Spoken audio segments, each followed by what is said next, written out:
This is session number 2 on hearing stream 7 on day 1 of Monday, 17th of February. We'll just have the presentation from Mr. Wesley on the energy chapter, and now we're turning attention to the network utilities chapter and Ms. Tweedaway. Welcome. We've got Backman in front of us, same sort of approach as jumped with Mr. Wesley. Over to you there. I will take the first 2 paragraphs as read, that's okay. And just on paragraph 3, in terms of the advice relating to transfer, obviously Ms. Robinson is not here, so I will read those statements myself. Okay. I'm not. You're not in a position to take questions, are you? Those statements. So Ms. Adams will record those, any questions we have, and we'll respond on Ms. Robinson. And just before you start, just acknowledge we've got some external people online. I think Ms. Foster. Ms. Foster, are you there? Maybe still having her cup of tea.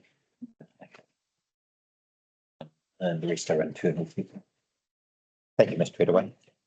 And so paragraph 4, I'll just go over how utility provisions work. So the operative BIPAR combined district plan contains objective policies and rules relating to utilities. The rules provide for a range of new network utility activities, particularly linear infrastructure as a permitted activity subject to standards.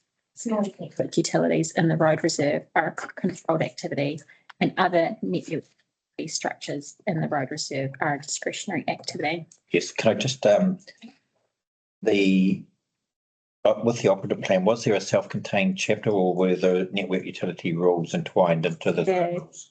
In the, I think it's the district-wide or district amenity rules, section 21. Section 21. Thank you. And then there's a specific chapter 16, which has the objectives and policies in the Okay. So since the operative district plan was prepared, there have been a number of changes in the national and regional policy direction, and the network utilities provisions have not been amended to give effect to the national policy statement on electricity transmission, the National Environmental Standard for Electricity Transmission Activities, or the National Environmental Standard for Telecommunication Facilities. So the National Policy Statement for electricity transmission sets out the objectives for managing the electricity transmission network. The National Environmental Standard for Electricity Transmission Activities sets out which transmission activities are permitted, subject to conditions to control environmental effects, and they only apply to existing high voltage electricity transmission lines. And the National Environmental Standard for Telecommunication Facilities provides for national consistency in rules surrounding the deployment of telecommunication infrastructure across New Zealand. So the proposed district plan contains a network utilities chapter in part 2, district-wide matters, the purpose of which is to provide for network utilities and manage the adverse effects of network utilities. While network utilities generally have little long-term impact on the environment, some have the potential to have significant adverse effects on the environment. These effects may result from activities involved in establishing the facility, generated by the facility itself, or associated with maintenance and operation of the facility. And the proposed district plan contains objective policies and rules. So would it be fair to say that the proposed plan has been the vehicle to give effect to the PSET and to reflect the two NESs? It's very hard to compare, I guess, the operative and proposed plan because there are so many changes. Yes, but there's a dual function in this network utilities chapter to provide for the utilities, but also manage the effects of them. Okay, thank you. A total of 19 submissions, 230 submission points, and 12 further submissions, 120 further submission points were received on network fees. So the submissions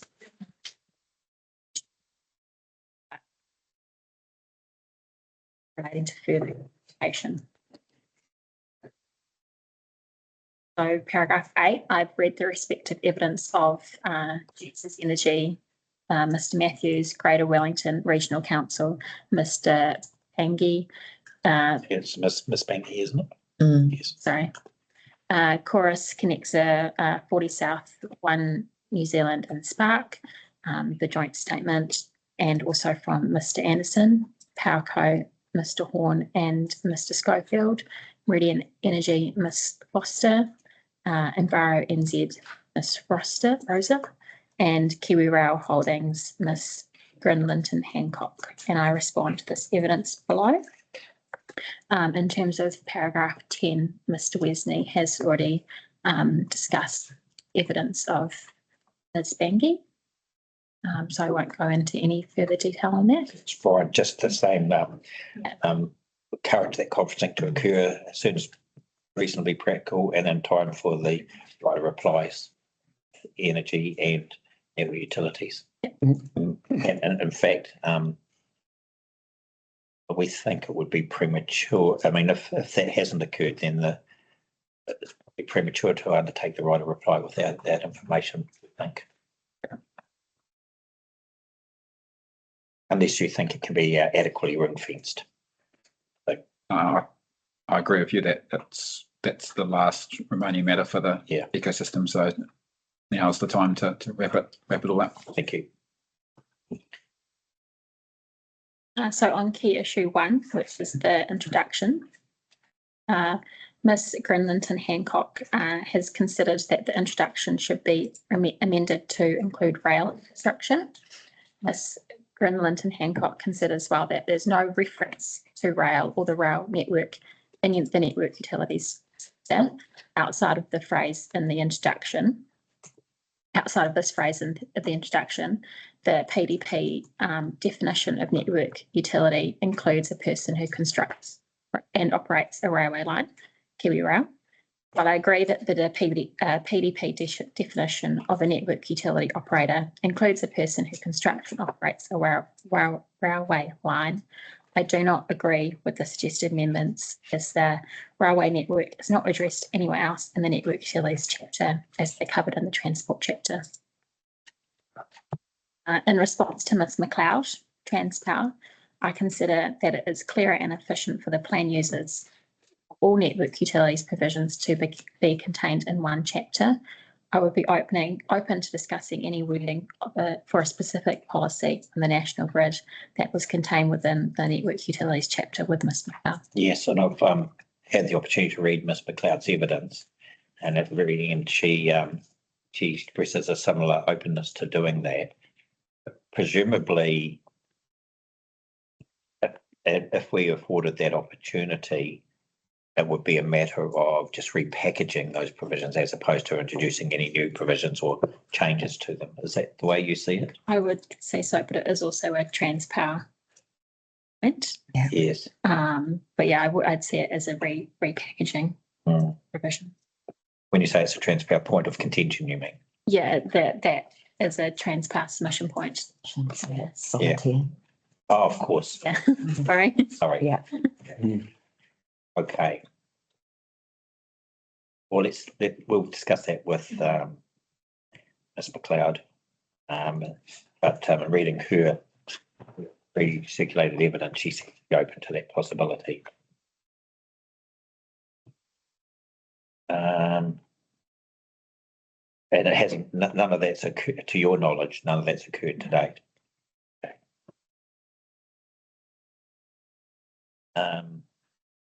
Just going back to your paragraph 10, make sure the answer that Mr. Wesney gave me in relation to the parties that are involved. In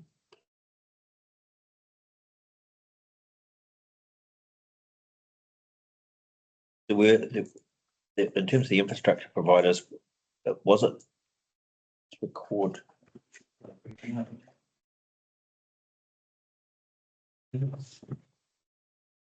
It was also Meridian Genesis. Yes. Transpart. Yes. Yeah. Yes, I've got that. But so there's no telcos involved. I'd have to double check, but I don't believe so. Okay. Okay.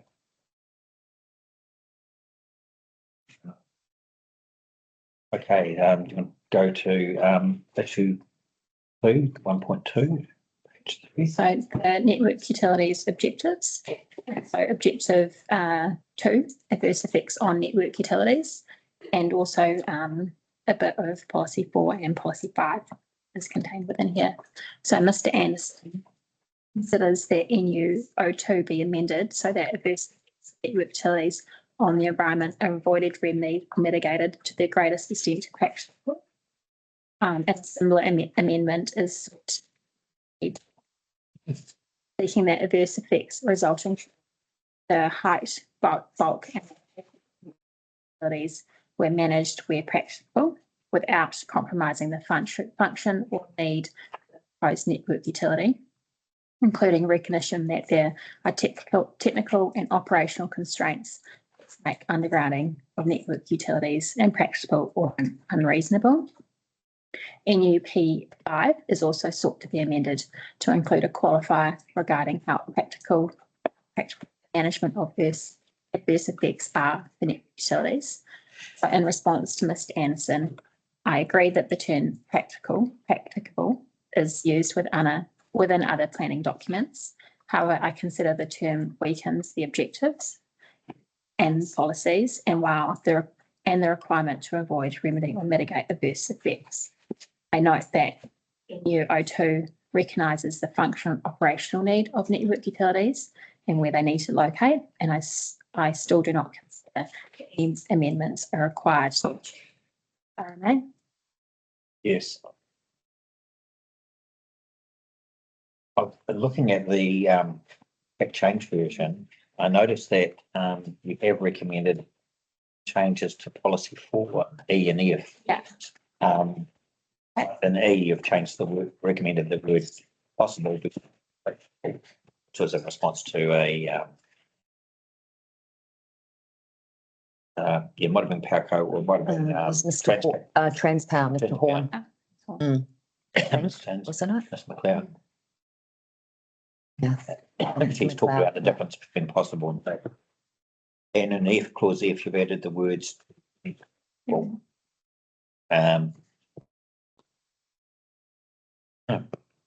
and you cover this later on in paragraph 22 and 21. Here. Oh, yeah. Okay, the question I have for Ms. Robertson is in light of the recommended changes to policy P4, particularly E and F,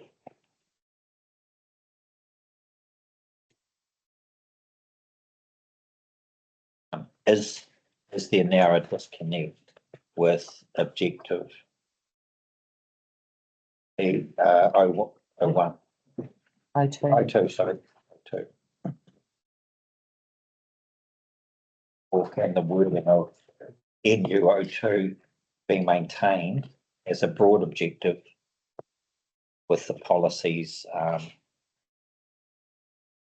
being more particular as to how that objective is delivered, i.e. the how question?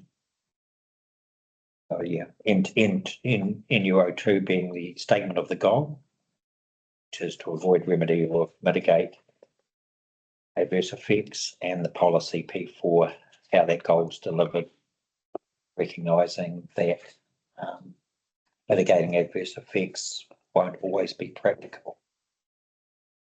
Avoiding mitigating. That Ms. Adams, is that clear? Thank you. Sorry, thanks for the reminder.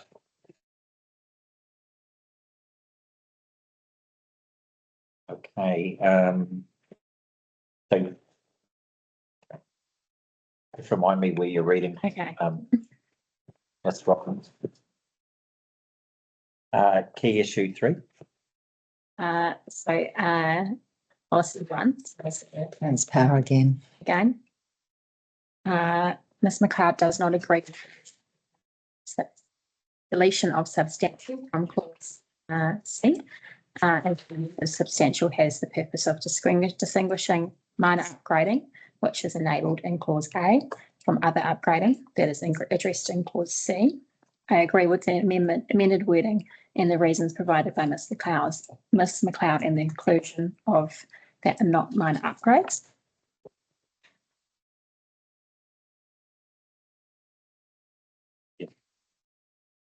Policy 3, technological advances. This is also transpower.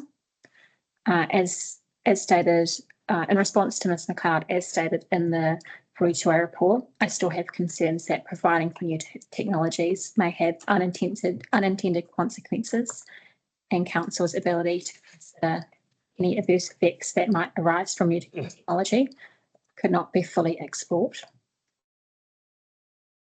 Yes, okay. Ms Adams, the NUP1 matter seems to be resolved now. In NUP3, there's still a contest there, but Ms McLeod has recognised that the issue might be around the word enabled as opposed to the word provided for. What's the difference? I'll explain offline. But enable is provide for is enable is actually have a very favourable activity status. Provide for is perhaps not as strong as enable. But we'll ask Ms McLeod as to whether this is just semantics or whether there's a key difference between the two words. Rather than me give you the answer. What's that sort of thing? Two people, same language, who don't understand each other. Okay, the cloud's not online at the moment. No. Okay, NUP4, paragraph 21. Mr. Horn, outcome is with clause B to allow for overheads in the industrial zone or for customer connections networks, and clause D be deleted as undergrounding in rural areas is not practical. I consider network utilities in urban areas should be undergrounded for the reasons stated in the section 42A report. And I note that the policy does allow for sections when there are technological or operational concerns, natural or physical features. Encouraging. Yeah, could I ask a question about that encouraging? So encouraging means, please do this if you can. Absolute, is it? Yes. So I'm not quite sure why there's concern about the word encouraging or that whole subparagraph. We can ask him later. Did they give any reason for it? Uh, No. Leave that one. I have to go back and double check, but they want it deleted, that clause D.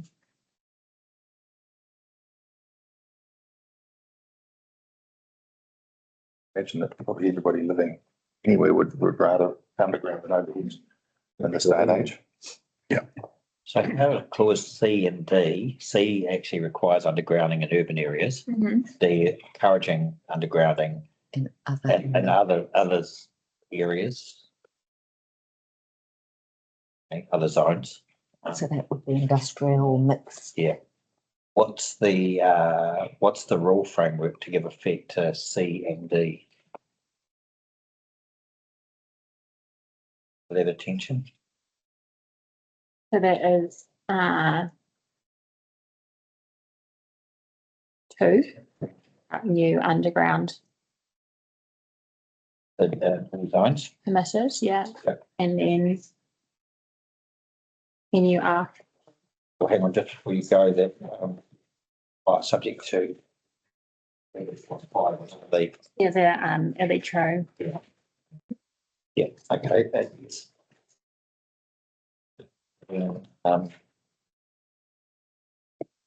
Upgrading of existing above. Three poles. Doesn't exceed three poles. What's the reason why the under D as well?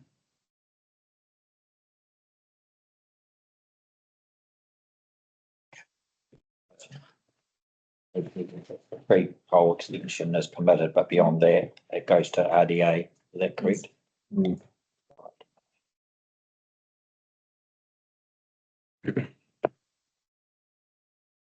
Just says, in his opinion, a policy to encourage undergrounding in other areas that are not urban. It's an unrealistic expectation. Most people understand what, yeah. So, Ms. Treadaway, are you comfortable with the relationship between the policy direction and the rule framework in terms of the undergrounding and overhead in other zones other than urban zone?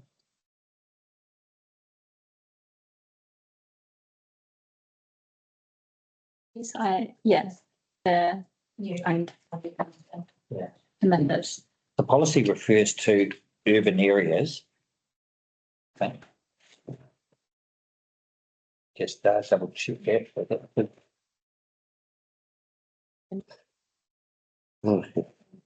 Yeah, PC, urban area, required undergrounding in urban areas. But then the rules, talk about zones. So we've got permitted activity in P2. Sorry, R2 or all zones. Yep. So that would include industrial zones. And then the R4. Yes. So I note that. It's underground, R2 and R4 is above ground. Yes. No, yeah.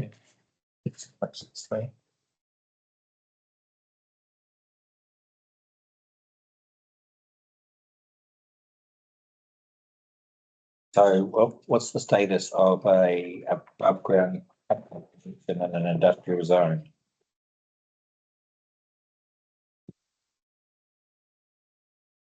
Be permitted subject to the compliance with the standards. Yes, okay, so under 2A. Yeah. Okay.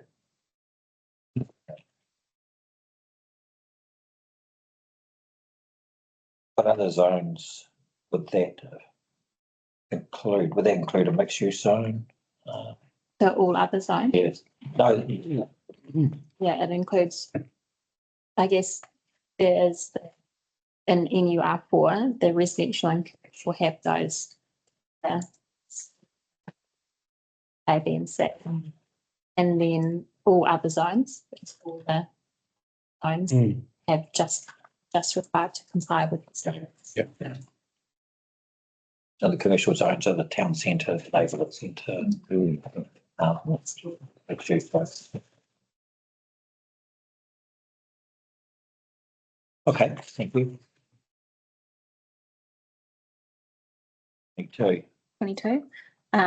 Mr. Horn and Ms. McLeod considers that clause E Yes.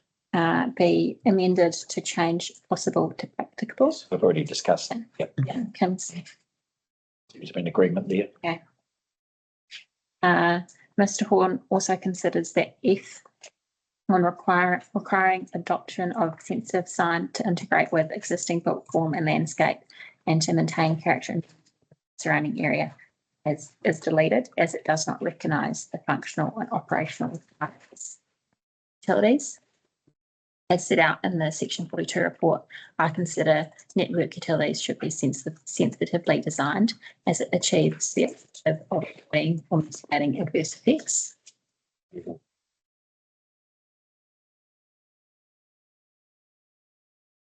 An alteration to that, which Robertson did with. So we'll have a question from Mr. Horn on that as to whether the change that's been proposed by Ms. Robertson to clause F satisfies his client's relief. Ms McLeod is also Transpower. And he's Transpower. No, he's Powerful, I think. Oh, Powerco, sorry, Yes, yes, of course. So he has provided an updated summary statement on his position. Okay, I haven't seen it. Yeah. Okay, P5. Transpower. Do not agree with Mr. Cloud that the policy needs to be amended, as I consider that the policy heading consideration of that adverse effects makes it clear the content of the policy. We'll put that to Ms McLeod. And so there was also paragraph 26, a new policy. Ms. Linton Hancock considers that a new policy should be added for the protection of network utilities from the adverse effects of land use, subdivision, development, urban growth. As stated in section 42 A report, the section 32 has not raised any reverse sensitivity as an issue for network utilities generally. The PDP contains policies for specific network utilities where reverse sensitivity has been.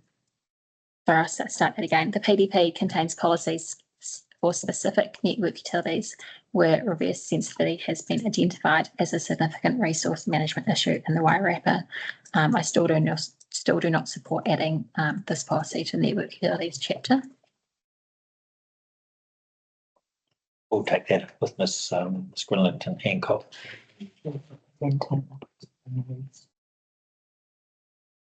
Derail's not coming on.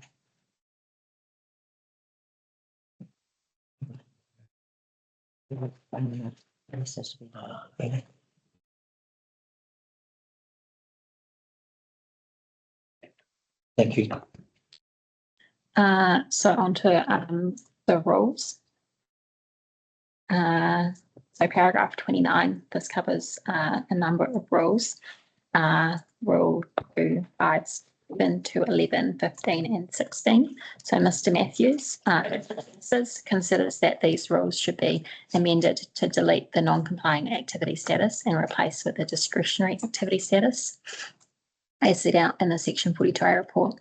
I consider that the non-complying activity status is appropriate, as any non-compliance with the standards, radio frequency and electric magnetic fields can have significant adverse effects on human health. Yes. What's the policy basis for that rule? It would be the And clause B. yeah.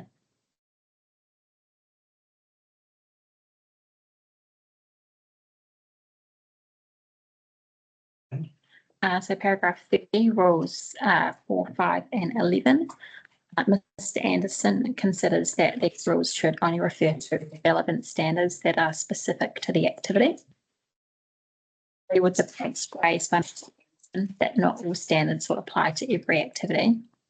And as set out in the section 42A report, I have amended the rules to include compliance achieved with all relevant utility standards. I do not consider that each specific standard needs to be listed in the rules. And that's, there's a number of changes to that effect, isn't Yeah. there? Thank you. So rules 15, Mr. Horn has noted that a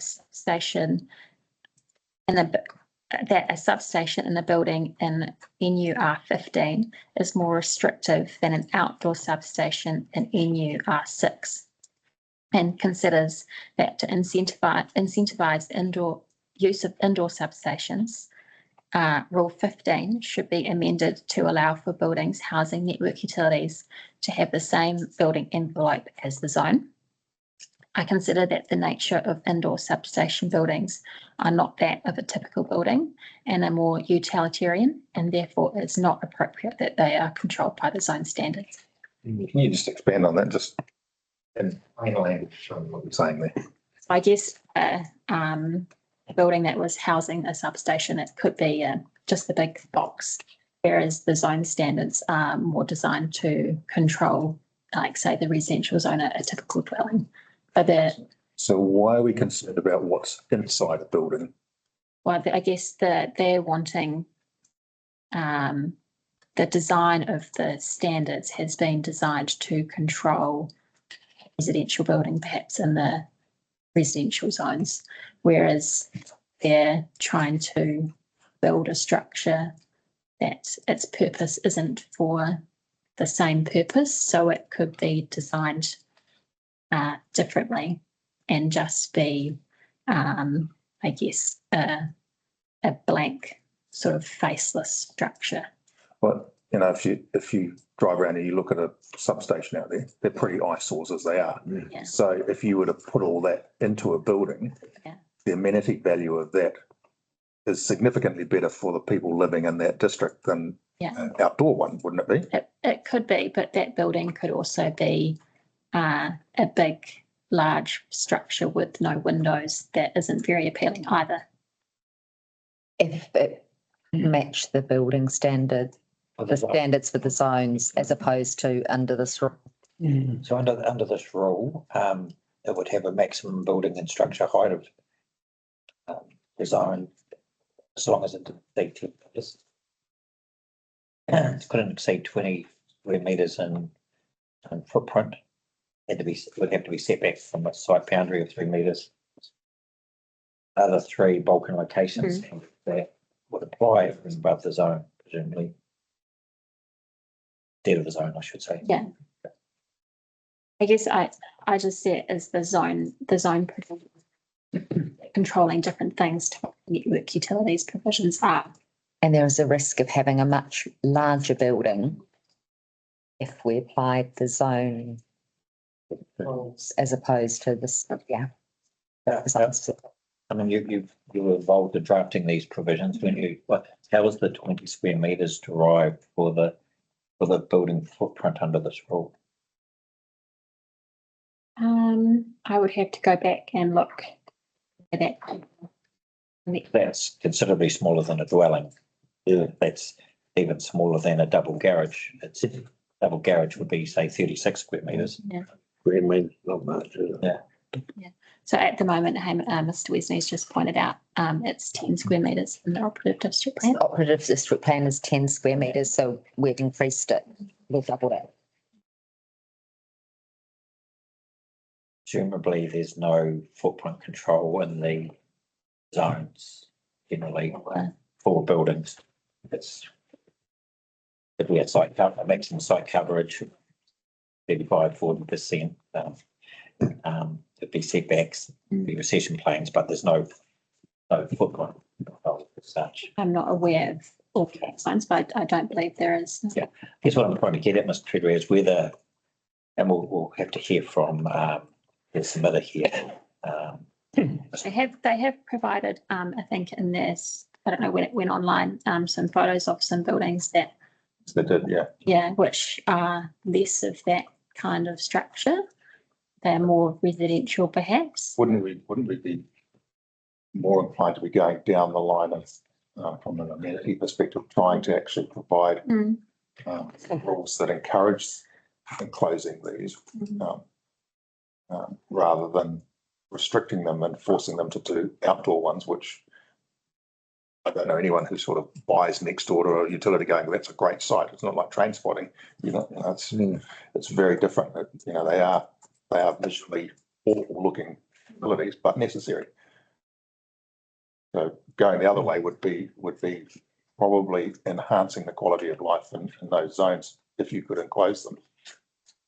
Yeah, I do think that they are better to be inside. It's just how a framework would be to. It's also quite restricted to that and actually perhaps having the opposite effect.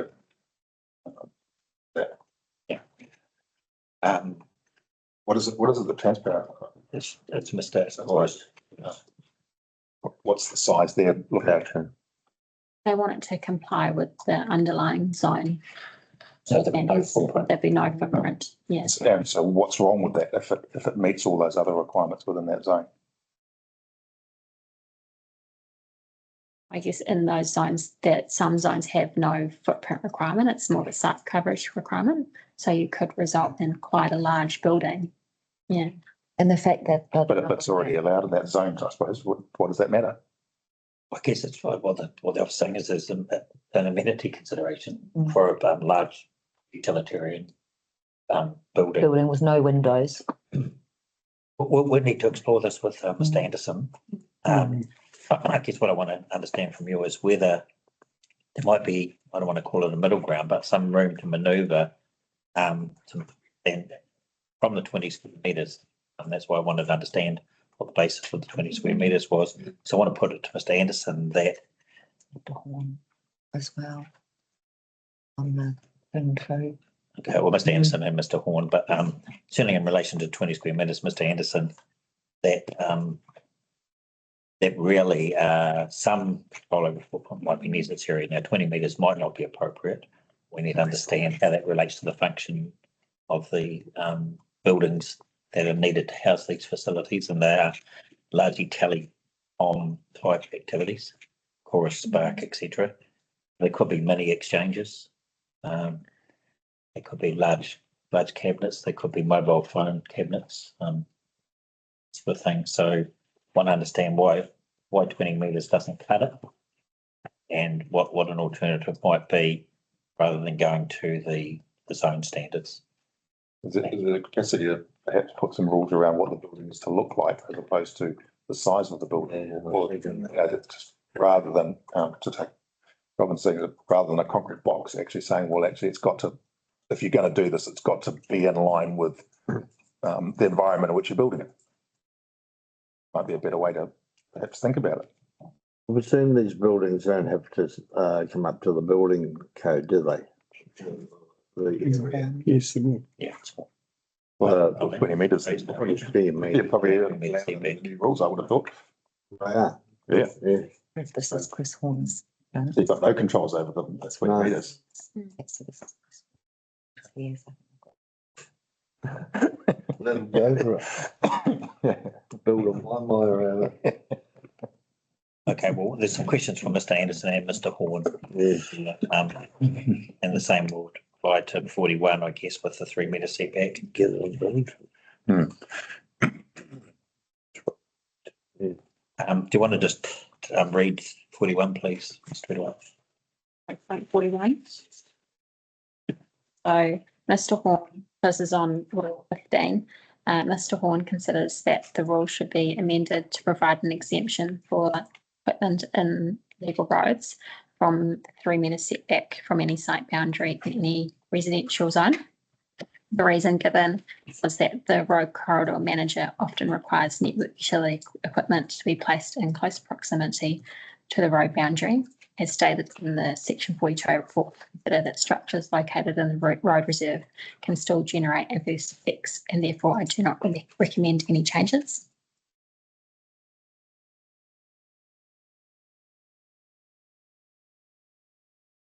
Okay. Thank you. Where do the NCTA rules come into that? How is any structure in a road corridor affected by the rules with the NCTA? I'd have to come back to you, but I imagine that motion from NZT in terms of state highways. District rules, we're still governed by the overarching rules that are set by NZTA about road corridors and structures and hazards in the road corridors. Councils don't make up their own rules as they go along. So there's an overarching rule that we have to follow. So within this policy here, have we looked at the NZTA overarching rules about road corridors? Yeah, I'd still need to come back and. Sorry, I realised we jumped from paragraph 31 to Yeah. the two are related. Yeah. Yeah, so apologies if any confusion arose there. Both dealing with Rule 15. It's, yep. Okay.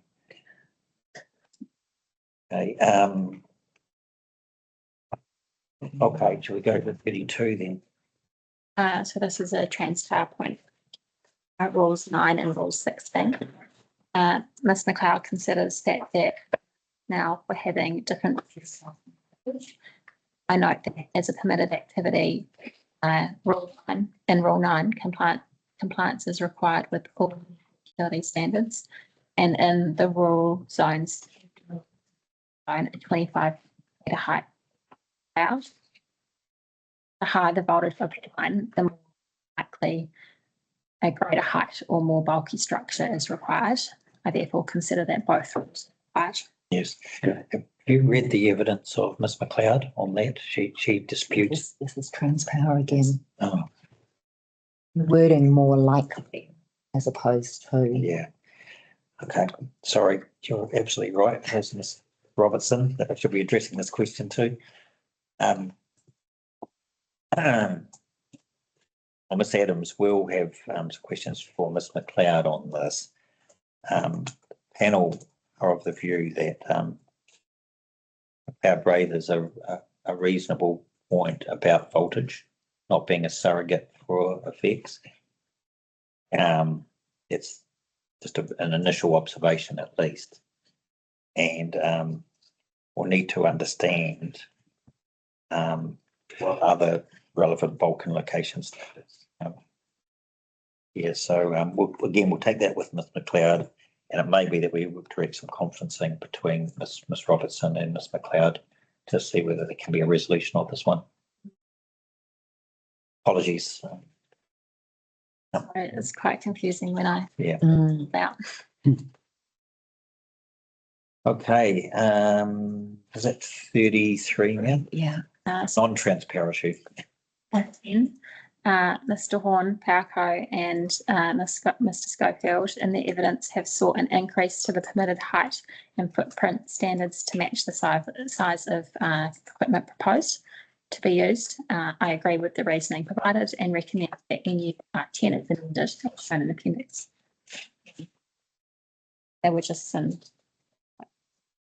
Yes, Yeah. forward. I think. All right, rule 11. So Mr Anderson has provided further clarification on the changes sought to Rule 11. Mr Anderson has noted the error in the submission which sought that for antenna attached to buildings, the antenna does not exceed a height of 5 metres if the building is in a general residential zone and is less than 15 metres in height. This should be if the building is more than 15 metres high.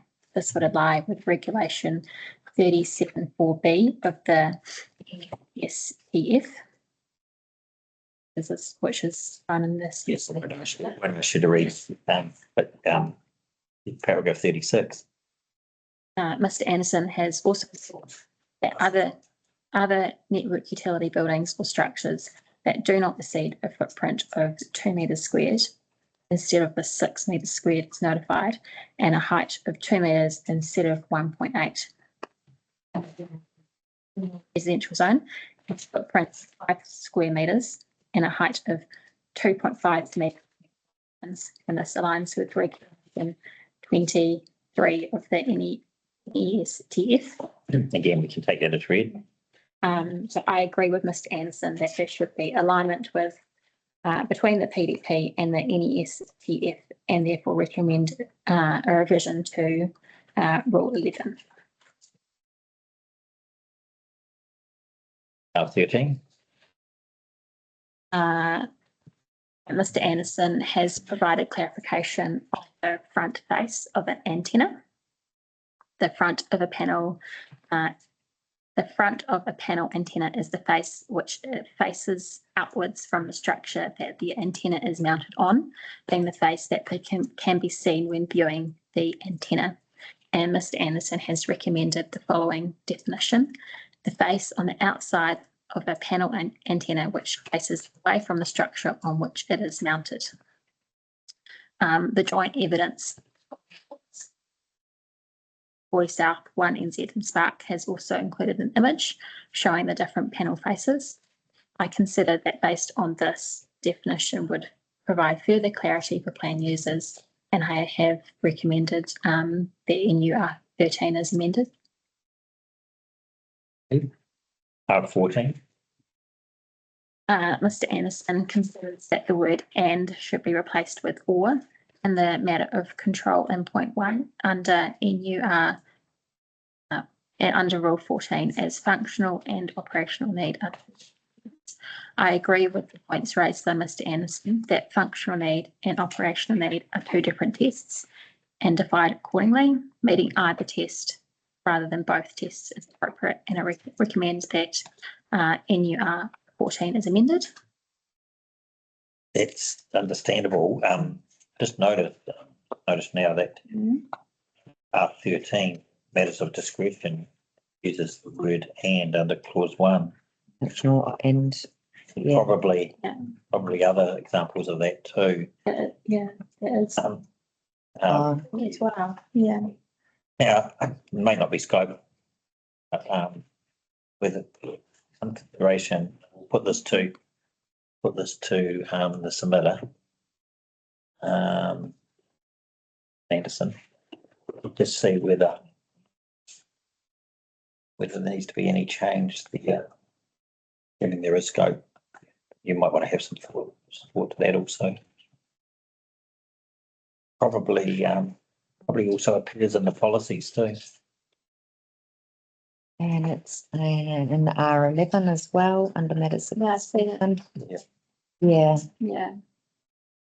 Yes, the policies, policies talk about "or" actually. I'm looking at P5.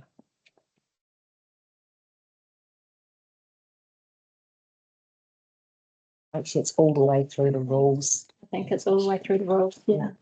Yeah, could be. And just a confusing, O2 talks about "and." So there's a mixture of use of "and" or use the there. And through both objectives, policies and rules. Question is whether there needs to be standardisation or not.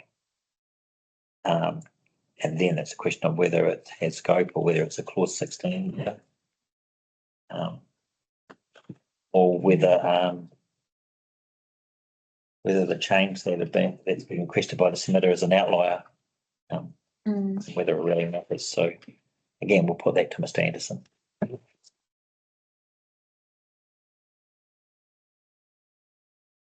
Take us to 15. So paragraph 40. Yes. Mr. Anderson proposes amended wording to Yes, we've dealt with this. with 40 and 41. Yes. Do you have any further questions on 41? No. I think we'll get some answers when. Yeah. Right. So R19, transparent matter. I acknowledge that Mr. Cloud agrees with the amendment to include intensive. Right. The standards. Yes, with that themselves.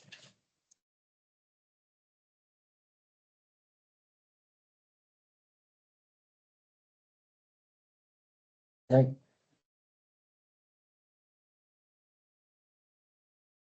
Okay, 44. Mr. Anderson considers that standard 1 is amended to include the removal of references to tower, an allowance for additional 5 metres of height for the co-location of 2 or more communication providers on a single pole, and an increased height to 35 metres in rural zones, 40 metres for 2 or more. Mr. Anderson has provided further clarification on pole heights, increased heights for 2. It is required. Mr. Anderson considers that the additional 5 metres for 2 or more users of a pole encourages more telecommunication companies to use a single pole and co-locate. The additional height is required so that poles are not blocked by shout-abouts, for example. So as set out in the section 42A report, the term power is required, and I have now recommended a definition for this term.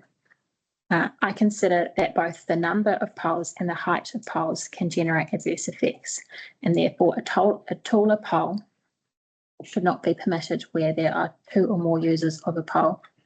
I do not consider any changes are required. In terms of the 35-metre height in the rural zone, I consider that it is confusing that consent would still be required under the NESTF and not the PDP. And I welcome the submitter to explain this further at the hearing. There's a lot of things going on with paragraph 46. There's a sort of the learned words of MC Hammer. Let's break it on down. So first of all, the term tower. Yeah.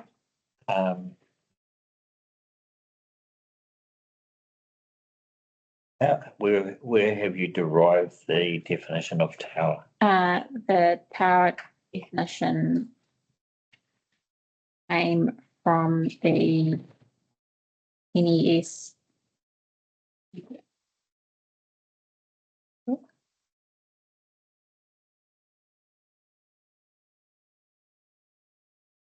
Was it requested by? It was requested by Mr. Okay. And I agreed with his definition. I know the definition, it's in the blue writing, it says this definition is only applicable to electricity networks. Is that an error?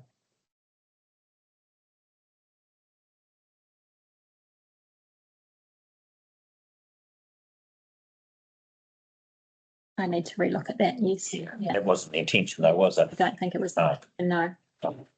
So putting aside the definition of power, the issue here for Mr. Anderson is the height of a support structure supporting antennae, so that there's clear line of sight or whatever. So just remind us what the support structure heights, whether they're a tower or a pole, is in residential zones is 15 metres. And the commercial zone is 20 metres. Yes. And the rural is 25, sorry, or 30 when there's. Yeah. Yeah.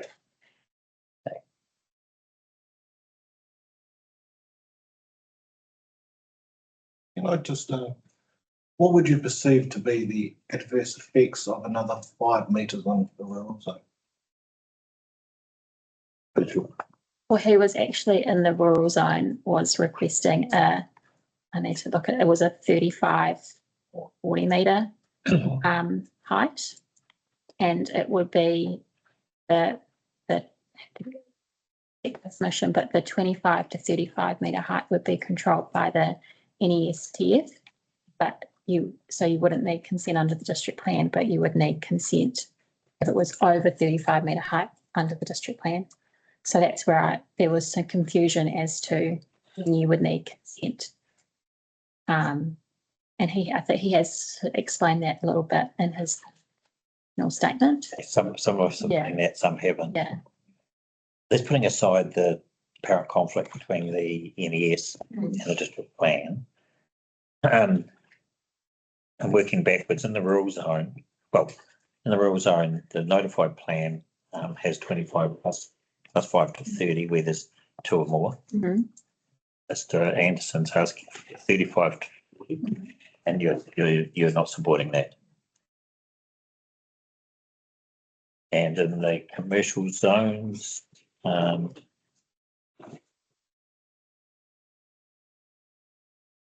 he's the commercial zones and the residential zones he's asking for another 5 metres. Yes. So it would be a similar wording to what appears in the rural zone. Yeah, where there's they have an extra 5 metres. So the matters of contest for you are for the rural zone. It's not you're happy for the extra 5 metres. It's just that the starting point is yours is different. You start at 25 and the stand starts at 35. And for the urban zones, you don't see the need to add the 5 metre addition, whether it's residential or commercial. Okay. Does the difference in the extra 5 metres they're asking for, does that change the building of these towers and structures and so on and so forth? Because that changes the footprint of the town. If you go 35, 40 metres, do you need additional? I think that's a question we need to put to, Because they're Mr. Anderson. question. yeah, we put that to Mr. Anderson though. Yeah, I've got a question around that too, whether the extra 5 metres is required because there is more infrastructure up there for the second provider. That's my So- understanding, but let's confirm that with Mr. Yeah, Anderson. So if you say, and I'm just quoting you that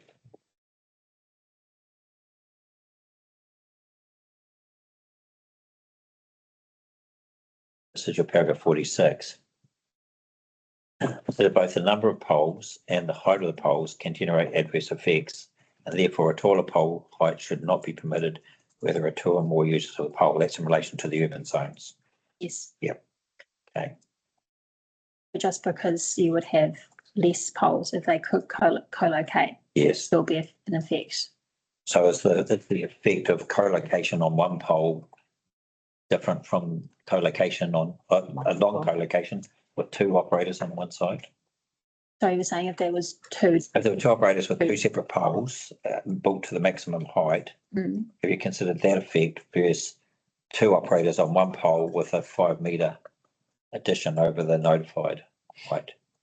So in the commercial, say the commercial zones, 25 metres with 2 operators versus 2 towers of 20 metres.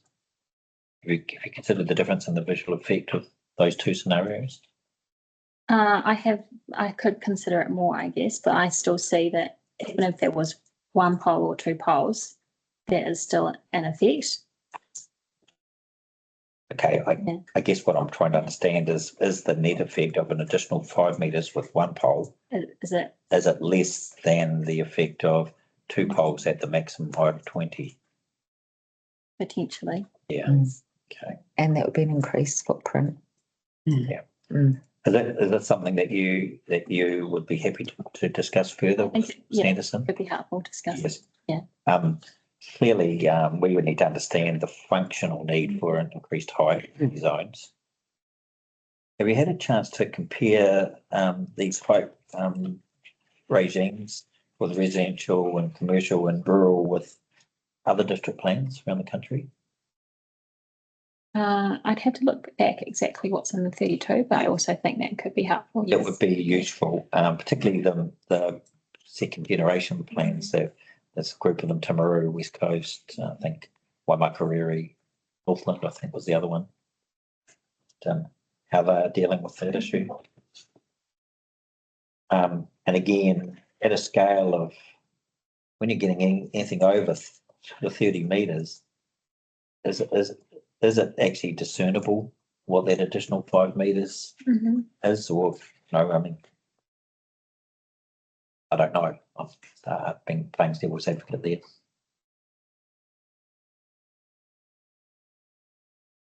I think I'm just conscious that these are permitted activity standards, so that they are bottom line. So it's important that we get them right. As to the conflict between the NES-TF and that's a strange one. Yeah. Well, like you, I'll welcome an explanation from Mr. Anderson on that. Yeah. Okay, unless there's any other questions on standard 1, we can go to standard 2, which is setbacks and building heights.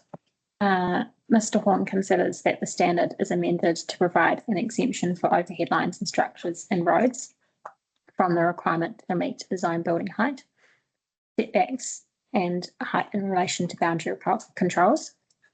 As stated in the section 42A report, I consider that structures located in the road reserve can still generate adverse effects. I do not recommend any changes.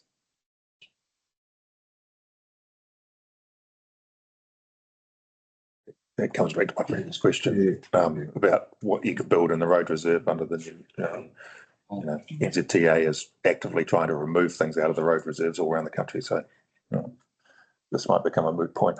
I think it also relates to what's permitted by the NESTF too in the road. is the case where the district plan might be seeking to the reverse situation to what you've described in paragraph 46. Okay, we'll take that up with Mr. Horn. And finally, definitions. So Ms.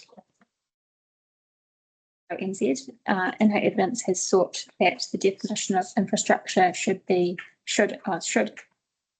include district and regional waste facilities.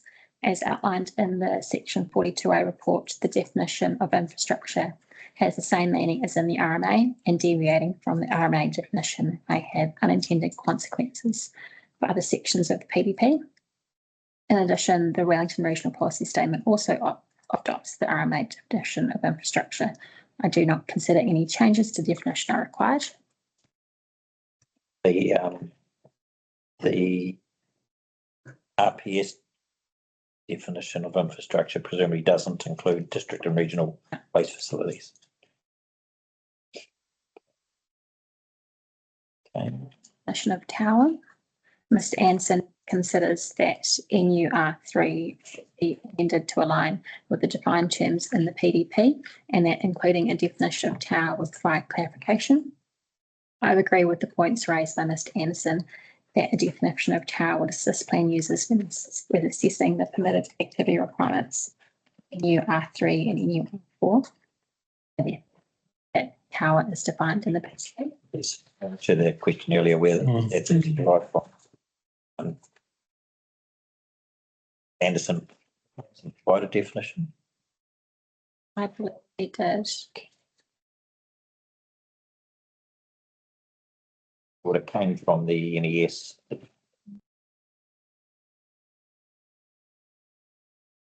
NES electricity.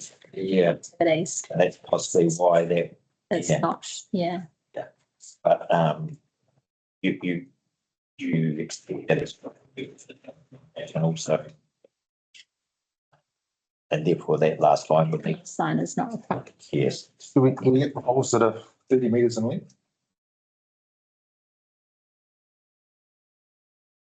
That's a question for think that's- Telcos. I know, but we've recommended removing poles and only keeping towers. And then you define towers as steel lattice structure, which then a pole that's 35 metres in length wouldn't qualify under that definition. Poles would still. Pole is still there. This is an addition. It's an addition. Yeah, Pole is still there. No, didn't you remove pole? only from the first line, the second line, there's. I think there's telecommunication.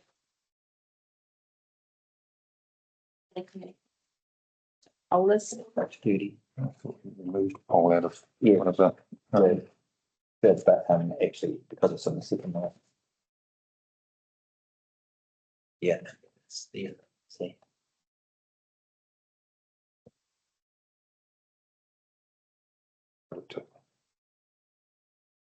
Okay, right. Okay. What Mr. Plummer's remind me of is a question I should have asked, and that on S1, the rural zones, got a height for poles, but nothing for towers. Right, in the rural zone is height poles, but not Yeah. high height, yeah. In residential, it's towers and not. Got Yes. 7 poles. You need to know that I don't generally do this on purpose to remind you. Okay? Sometimes it's by accident. Okay. So it's just be a gap here. Yeah. Okay, It's spotting. definition of customer connection line. Mr. Horn considers that the definition of customer connection line is application to electricity as well as to telecommunication networks. Mr. Horn considers that NUR4 and NUR2 do not apply to electricity networks because they are provided for under NUR5. So rule 9. Rule 9 only provides for overhead electricity lines in rural and general industrial zones. And not two customer connections, which may be above or below ground in all zones. Mr. Horn therefore considers that the definition as it stands would leave a rules gap for connections from electricity distribution networks to adjacent customers. I agree that a definition would remove any potential gaps and provide plan users further clarification.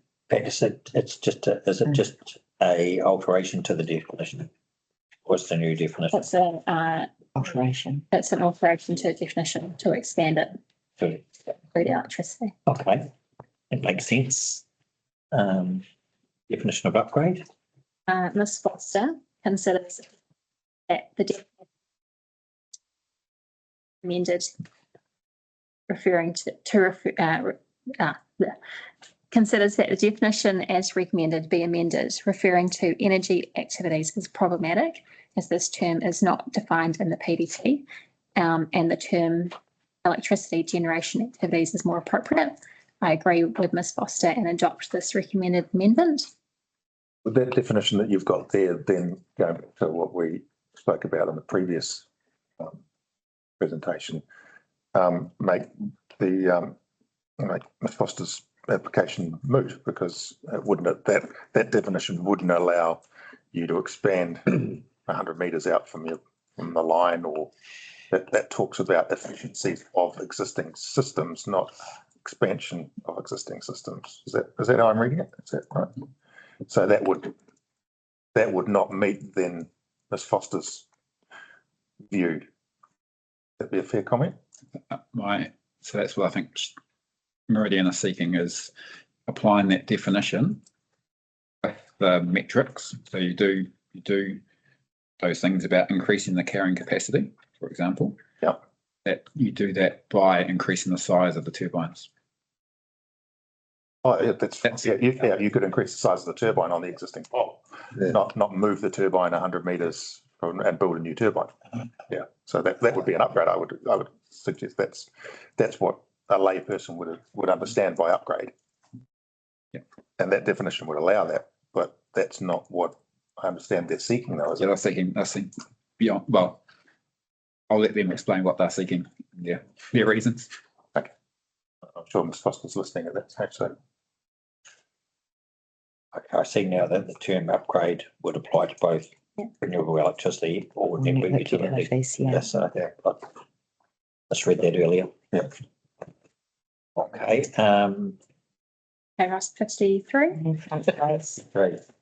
Mr. Horn considers that the definition, so this is also on upgrade, is amended to include the word replacement, and recognition that a network upgrade often requires an existing structure to be replaced with a new structure. I do not agree that the definition should include replacement, as this could refer to a new structure. Well, yeah, okay. Is there a problem with a new structure on the existing, replacing with removing what's there right now and in the same place? That's not upgrading though, is it? Well, hang on, one question at a time. Councillor Plummer.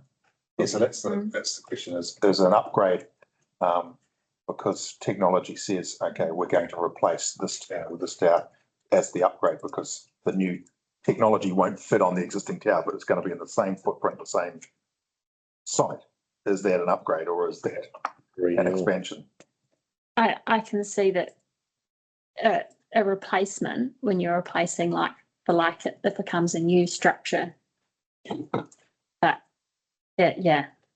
I guess the question, what is the effect of replacing an existing structure with a new structure on a like-for-like basis? It's obviously not, it's not repair or maintenance, because the old structure is still there. Yeah.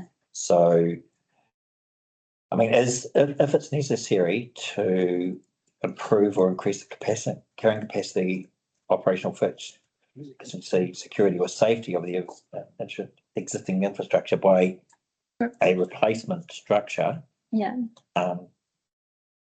shouldn't the definition of upgrade counterbalance that? it could. Yeah. Yeah. It could. Should it? Well, let's go back to the rule. Yeah. Let's go back to the rule as notified. It's Under, Rule 9, I guess, no. Rule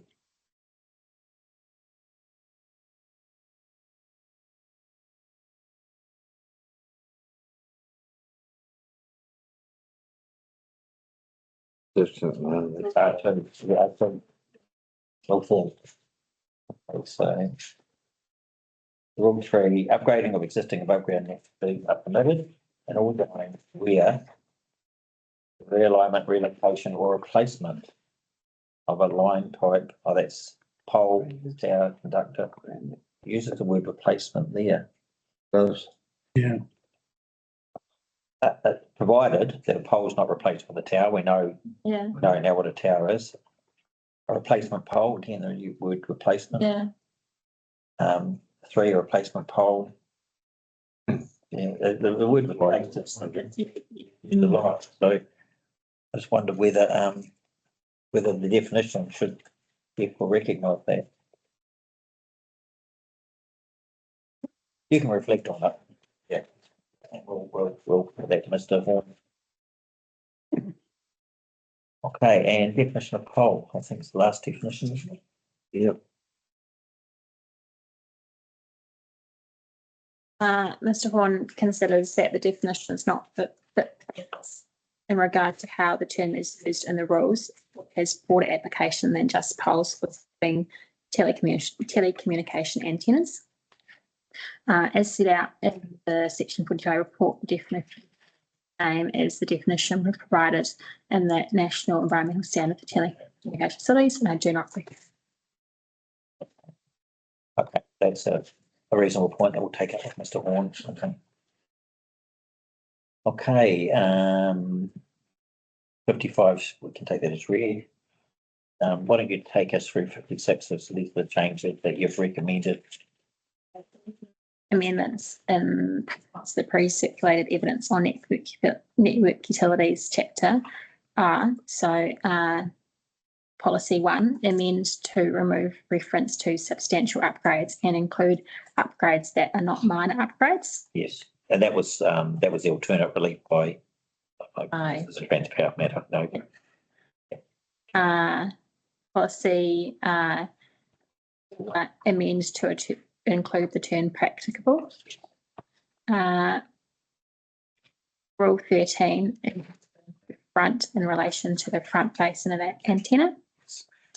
Rule 10, amend to increase the permitted height and footprint standards to match the size of the equipment used. Those are the minor changes. Yeah. Yes. Rule 11, amend to align with the NESTF. Rule 14, amend to include functional or operational needs. And then include a definition of tower, amend the definition of customer connection lines, amend the definition of upgrade to replace energy activities with the term electricity generation activities, and include a definition of front face. Yes, and under I, you'll reconsider the word replacement. Okay, and just remind us of the matters in contention. Based on the matters raised in the submissions and the pre-circulated evidence, the following key matters remain in contention: whether a specific policy should be included in the network utilities chapter on the national grid, and whether the permitted height in the rural zone should be controlled by the other pole heights. Okay, so A is a matter for Ms. Robinson, and B is your warehouse. Okay. And were there any further for Ms. Treadaway? Aren't there other things in contention as well, like within the road corridor and indoor buildings? Yes. So they're still in contention. Like all the things we've been discussing, they're still. Yeah. Yes, and I think Mr. Wesley's keeping a list of those, so yeah. And we'll capture those at the end of the hearing. Anything else? No. Okay, it's 11:35. We'll adjourn early for lunch adjournment. We're due back at 1 o'clock. Mr. Schofield, and Mr. Horn for PowerCo. Thank you, everyone.